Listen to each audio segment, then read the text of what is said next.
Well, what people don't realise is already 600 adults being taken out of the environment a year and 400 juveniles. So there's 900, and there's 50,000 eggs being taken in the current management plan. So, 50,900 animals being taken out of the environment, and all we want to do is take 25 for a trial run to see whether it's economically viable. And, you don't have to be a rocket scientist to work that one out either, because at 25 animals, large animals, it can create up to $1 million worth of money, so it makes these animals a very valuable conservation asset, and when you put the value up on the animal, well, you definitely improve the conservation on it. There are concerns, though, aren't there, that this would open the way for people who may not have, training in terms of being able to go out and hunt in a sound manner. Welfare groups are concerned that, there'll be harm actually being caused to saltwater crocodiles. Well, that lady, that RSPCA representative that come on TV on the 7:30 report on Friday, she's definitely uninformed, because if she'd have read the actual proposal, the animal's harpooned, it's dragged up beside the boat and it's shot. It's been happening like this for years up here, and they haven't jumped up and down about that. All they're worried about is the persona that, we're game hunting crocodiles. That's really bad. It's a sport. But these people that come out here are professionals.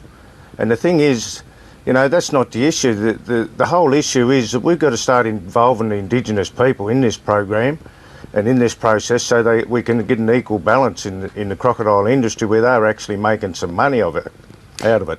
Now, if you shoot a large animal next to the side of the boat with the firearms we've got today, there's no way in the world, after all the animals I've killed, I'm up to nearly 27,500 animals, and once you hit them with one of these high-powered rifles to euthanize them or put them away, they don't move anymore after that. So, these people, they're jumping on the wrong bandwagon. They don't know what they're talking about.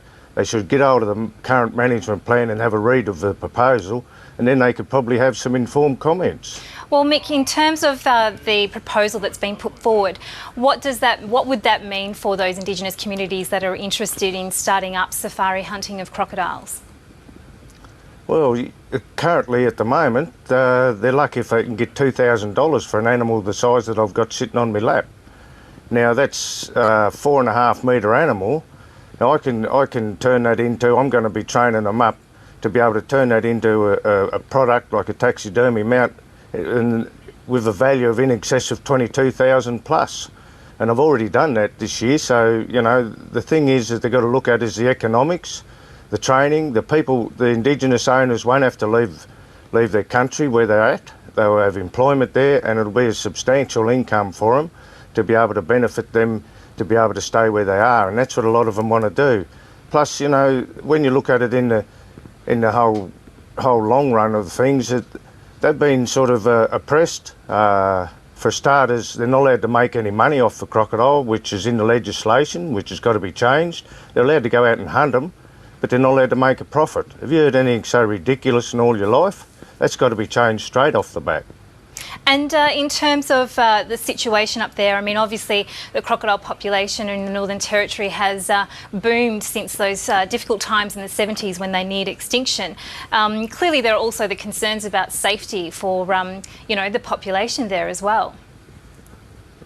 Yeah, well, there needs to be a program put in place straight away, and what I was looking at with the traditional owners, this business of 1% of crocodiles surviving in the wild. Well, if there's any budding mathematicians out there, you work this one out. 5,000 crocodiles in 1974, and now there's 150,000 now.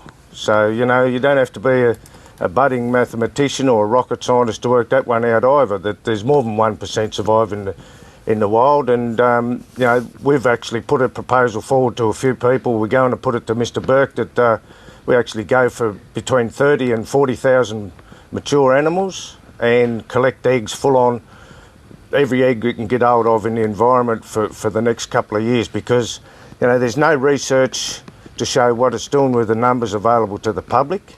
So, the thing is we've got to slow the breeding process down so we can actually get some research on a roll that the public can see, where the public can see what's going on with the population.